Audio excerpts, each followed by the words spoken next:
ஞானமயம் YouTube இருந்து இன்று பஞ்சபூத ஸ்தலங்கள் சிவன் மற்றும் அம்பாள் பெயர்களை பார்ப்போம். 1. நிலம் பூமி காஞ்சிபுரம் ஏகாம்பரமாதர் காமாட்சி அம்மன். 2. நெருப்பு திருவண்ணாமலை அருணாச்சலேஸ்வரர் அபிராமி அம்மன். 3. நீர் திருவானைக்காவல் ஜம்புகேஸ்வரர் அகிலாண்டேஸ்வரி அம்மன். 4. காற்று காளஹஸ்தி காளஹஸ்தீஸ்வரர் ஞானாம்பிகை அம்மன். 5. ஆகாயம் சிதம்பரம் நடராசர் சிவகாமி அம்மாள். வல்லாள மகாராஜன் அண்ணாமலையார் மீது அளவற்ற பக்தி கொண்டிருந்தார். திருவண்ணாமலையை வல்லாள மகாராஜன் என்ற அரசன் ஆட்சி புரிந்து வந்தான். அவருக்கு குழந்தை இல்லை.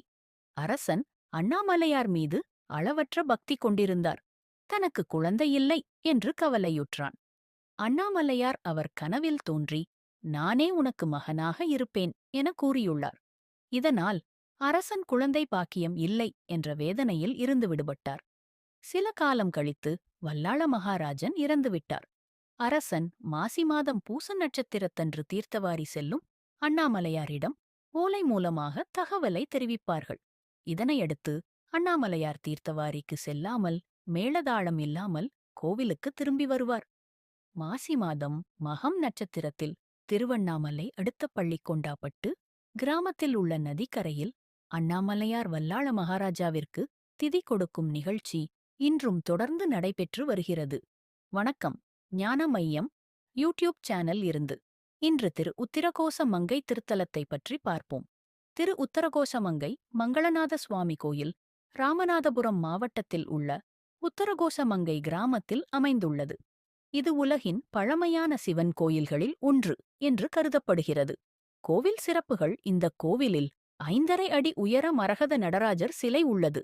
விலைமதிப்பற்ற இந்த மரகதச் சிலை சூரிய ஒளி அல்லது நீர் பட்டால் பாதிப்படையும் என்பதால் ஆண்டு முழுவதும் சந்தனக்காப்பு பூசப்பட்டிருக்கும். ஆருத்ரா தரிசனம்: மார்கழி மாதத்தில் வரும் ஆருத்ரா தரிசனத்தன்று மட்டுமே சந்தனக்காப்பு நீக்கப்பட்டு மரகத நடராஜரின் முழு திருமேனியையும் தரிசிக்க முடியும். சிவபெருமான் உமாதேவிக்கு வேத ஆகமங்களை உபதேசித்த புண்ணியத்தலமாக இது கருதப்படுகிறது. உத்தரகோச மங்கை என்ற பெயரும் ரகசியங்களை உபதேசித்த மங்கை என்பதை குறிக்கிறது.